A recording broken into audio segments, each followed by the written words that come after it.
In this video, I'm going to show you how to remove black background in Photoshop. So the first thing you want to do is have an image that has a black background, and then you select it and you have to lock it via this lock button over here. Then go to Channels and select only the red one, okay? So what you want to do is only select the red, as I just did, and then click on the red and drag it down here to this little plus icon where you can duplicate the layer.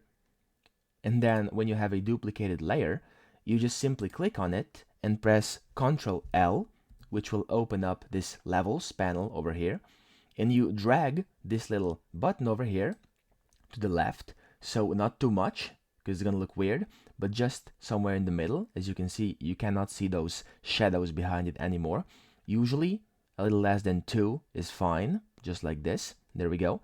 Then you click on OK, and then once you've done that, you hold on Ctrl key and click on this little image, just like this, and then you go back to layers, you unlock the attributes of this image, and then click on a new layer mask, and there we go.